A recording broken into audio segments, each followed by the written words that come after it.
की जय। जय बजरंगबली की जय। बाबा नीम करौली महाराज की जय। बाबा नीम करौली महाराज के बारे में सारी दुनिया जानती है। विश्व भर के साधु संत सारे लोग बाबा नीम करौली के चमत्कारों के विषय में जानते हैं। बाबा नीम करौली महाराज जी का जन्म वर्ष 1900 में हुआ था। वो कम उम्र में ही भगवान के और वो भगवान हनुमान जी के परम भक्त थे। हनुमान जी की पूजा पाठ किया करते थे और काफ़ी उन पर भगवान जी पर हनुमान जी पर जो है कि परम भक्त थे। तो उनके उस भक्ति से इतनी मतलब थे, कम उम्र में ही उन्होंने घर छोड़कर अपने संन्यास ले लिया। हालांकि उनकी शादी 11 वर्ष की उम्र में की गई थी और वो गृहस्थी जीवन का निर्वाह न कर गए थे। और सन्यासी बनने के बावजूद वो उनके ऐसे ऐसे चमत्कार हुए, लोग उनके चमत्कारों की गुणों की बखान करने। बाबा नीम करौली महाराज जब बिना टिकट ट्रेन पर सफ़र कर रहे थे तो उनको नीम करौली जगह पर जो है स्टेशन पर रेलवे के टिकट अधिकारी ने उन्हें चेक किया तो उनके पास टिकट नहीं था और उन्हें हनुमान जी के पास बाबा नीम करौली के पास उनके पास टिकट नहीं था और वो विदाउट टिकट सफ़र कर रहे थे। तब टीटी ने उन्हें जो है ट्रेन से उतार दिया। जैसे उतार दिया तो वो वहाँ पर ही बैठ गए और उन्होंने अपना चिमटा गाड़ के वो वहाँ पर बैठ गए। जैसे ही ट्रेन का समय चलने का हुआ तो तो उसमें लोको पायलट बैठा, ट्रेन चलाने लगा तो ट्रेन नहीं चली। तो काफ़ी देर हो गई थी, लोग सब परेशान हो गए थे। जो अधिकारी था उन्होंने कहा कि भाई आपसे कोई न कोई गलती ज़रूर हुई है। तो गलती हुई है तो कुछ लोगों ने कहा कि भाई आपने बाबा जी को जो है उतार दिया, हो सकता है बाबा जी की वजह से ही जो है ट्रेन न चली, नाराज़ हो गए। तो उन्होंने कहा कि आप बाबा जी को जो मनाइए। तो फिर कोई टिकट ऑफिसर जो है रेलवे की टिकट ऑफिसर, उन्होंने बाबा जी से प्रार्थना की कि आप ट्रेन पर बैठिए, हमसे गलती हो गई। जैसे ही बाबा जी ट्रेन पर बैठे तो ट्रेन चलने लगी। तब से उस स्थान उस रेलवे स्टेशन का नाम बाबा नीम करौली के नाम से रखा गया और तब से उनको बाबा नीम करौली के नाम से जाने लगा। तो इस प्रकार के उनके कई चमत्कार हैं।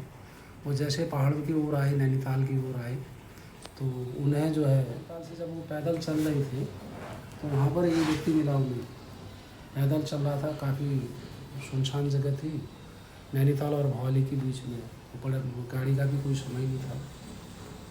तब बाबा जी ने कहा कि भाई तुम कहाँ से आ रहे हो? उन्होंने कहा कि मैं नैनीताल से कोई ज़मीन के मामले में कोर्ट से आ रहा हूँ, समय गाड़ी कोई नहीं मिल रही और मुझे भवाली जाना है। भवाली जाना है। तब तक बाबा जी ने कहा ठीक है, गाड़ी मिल जाएगी। थोड़ी समय में एक ट्रक आया, ट्रक रुक गया, स्वतः ही रुका। तो वो व्यक्ति ट्रक में बैठा और भवाली आ गया।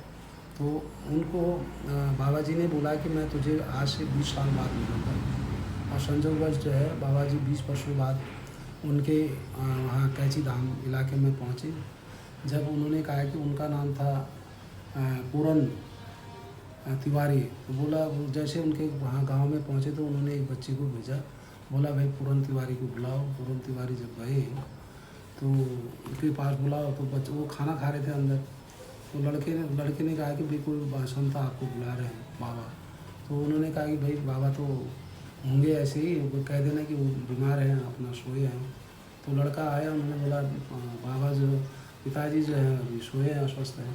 बोला तेरे पापा तो खाना खा रहे हैं और तो कह रहा सोए हैं। उसके बावजूद जब वही बातें उन्होंने अपने पिता से कहा लड़के ने, तो उन्हें बड़ा आश्चर्य हुआ। वो तुरंत जो है खाना छोड़ के आए और उन्होंने बाबा जी के पास आए और कहा कि प्रणाम किया।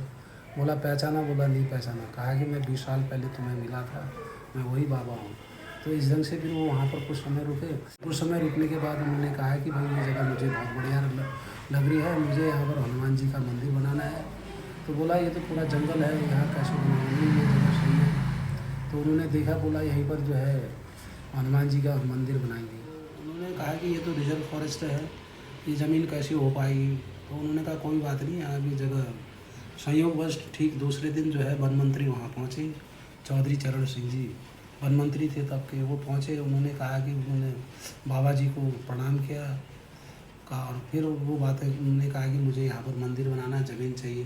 तो वन मंत्री ने कहा कि भाई आपको जितनी जगह चाहिए आप ले लीजिएगा, और हम अपना कार्रवाई करते रहेंगे। तो उनको जगह बता दी और उन्होंने वहाँ पर जो है मंदिर जो है बनाए का निर्माण करना शुरू कर दिया। तो उन्होंने बाबा जी ने कहा था कि तुम एक दिन देश के प्रधानमंत्री बनोगे।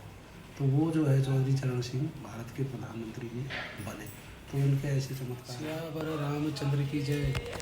पवन सुत हनुमान। महाराज जी किस प्रकार लोगों पर दया करते हैं, और महाराज की महिमा जो चमत्कारिक महिमा है वो अपार है। उनके बारे में मेरी भी जिज्ञासा काफ़ी समय से थी उनके बारे में, कि मैं भी एक बार बाबा जी के दर्शन करूं कैची धाम जाकर, लेकिन ऐसा लंबे समय तक, मुझे काफ़ी समय तक सोचता रहा, लेकिन ऐसा संयोग नहीं बना। 2017 में जब मैं नैनीताल गया तब मुझे पता चला कि नैनीताल से वहाँ पर नज़दीकी में मैं कैची धाम आया। तो मेरी भी जिज्ञासा थी कि मैं बाबा जी के आश्रम में जाकर दर्शन करूं, और मेरा ऐसा सौभाग्य हुआ कि मैं तहसीलदार खाटी में जब था, वहाँ से मेरा स्थानांतरण 2017 में नैनीताल तहसीलदार के लिए हुआ, और मैं 2017 में नैनीताल तहसीलदार के पद पर रहते हुए मैं वहाँ नीम करौली बाबा के मंदिर में गया, और वहाँ मेरा आना जाना बराबर बना रहा। वहाँ मैं कई घंटे बैठकर मैंने वहाँ पर हनुमान चालीसा का पाठ भी किया है, और बाबा जी की कृपा ऐसी रही कि मेरे नौकरी के दौरान बड़े शांति सुकून से मैंने अच्छे ढंग से मैंने अपनी सर्विस का निर्वहन किया, और मैं 2019 में वहीं से उसी इलाके से रिटायर्ड हुआ। बाबा जी के 2018 के कैची धाम 15 जून 2018 स्थापना के दिवस पर मैं वहाँ पर मैंने ड्यूटी भी की, और ड्यूटी के दौरान बड़ी शांति रहती थी, जबकि वहाँ पर 4-5 किलोमीटर लंबी लाइनें लगी रहती थी, और उसमें पुलिस का, प्रशासन का सारी व्यवस्थाएं रहती थी, और बाबा जी की कृपा ऐसी मेरा रिटायरमेंट के समय तक भी मेरा वहाँ पर आना जाना बराबर बना रहा। 2019 में मैं नैनीताल से ही अब सेवानिवृत्त हुआ। मेरे साथ भी एक ऐसा चमत्कार हुआ जिसके बारे में मैं आपको बताना चाहता हूँ। जिस दिन ट्रांसफ़र के बाद जब मैं नैनीताल से अपना पूरा घरेलू सामान लेकर खटीमा के लिए आना चाह रहा था, तो उस दिन सुबह से ही मौसम में बादल लगे थे, ऐसी इतना ज़बरदस्त मौसम ख़राब हो गया था कि अब बारिश होती है, अब बारिश होती है, अब बारिश होती है। तब मेरी धर्मपत्नी का भी काफ़ी लगाव था बाबा नीम करौली पर, महाराज पर, और उसने यही बोला कि बाबा जी मैं ये विनती करती हूँ कि हमारा सामान गाड़ी में लोड होने तक। बाली ताल में बारिश थी, और तल्ली ताल में हम लोगों का निवास था चिड़ियाघर के पास। वहाँ पर पूरा सामान लोड होने तक एक बूंद भी बारिश नहीं हुई। लगभग 3-4 घंटे तक सामान गाड़ी में लोड करने का समय लगा। जैसे लास्ट गाड़ी से सामान लोड बड़ी गाड़ी में किया गया था, पूरा सामान लोड होने के तुरंत बाद इतनी बारिश हुई कि मैं बाहर रोड से अंदर गाड़ी के अंदर बैठने तक मैं भी भीग गया, और ऐसी महान कृपा रही। और ऐसा बाबा जी का इतना वो हो कि मैं बाबा जी पर मैं इतने श्रद्धा रखता हूँ, और जब कभी भी कोई दिक्कत, कोई परेशानी आती है तो बाबा जी का स्मरण करते हैं। हालांकि हम बाबा जी को डेली बाबा जी का स्मरण, पीछे जो बातें मेरी रह गई थी मैं उसको पुनः दोबारा मैं कहता हूँ कि वर्ष 2060 में कैची धाम में बाबा नीम करौली की मंदिर की स्थापना हुई, और 15 जून को जो है मंदिर पूर्ण रूप से तैयार होकर वहाँ पर पूजा पाठ की गई थी, और वो दिन है, और तब से लेकर निरंतर आज तक 15 जून को जो है कैची धाम की स्थापना दिवस का पर्व मनाया जाता है।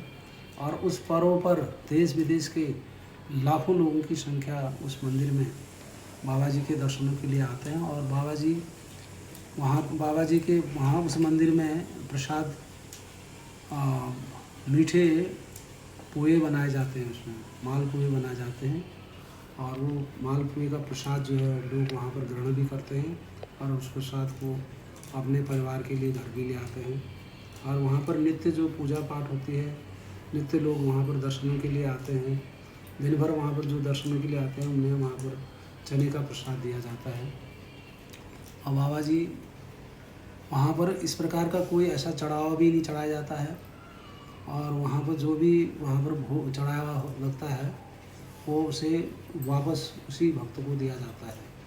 अक्सर बाबा जी को लोग कंबल चढ़ाते हैं क्योंकि बाबा जी कंबल ओढ़े रहते थे और बाबा जी को कंबल चढ़ाते हैं। हालांकि बाबा जी के वहाँ पर जो है सम्मुख कंबल रखा जाता है और उनके स्वीकार करने के बाद वापस उस कंबल को जो है भक्तों को दिया जाता है। और किसी भक्त की इच्छा ये होती है कि वो कंबल वहाँ मंदिर पर रखा जाए, वहाँ पर छोड़ दिया जाता है। आज के लिए मैं इतना ही कहूँगा। आगे जो भी मेरे को जानकारी जो है उसे मैं आगे वीडियो में शेयर करूँगा। धन्यवाद।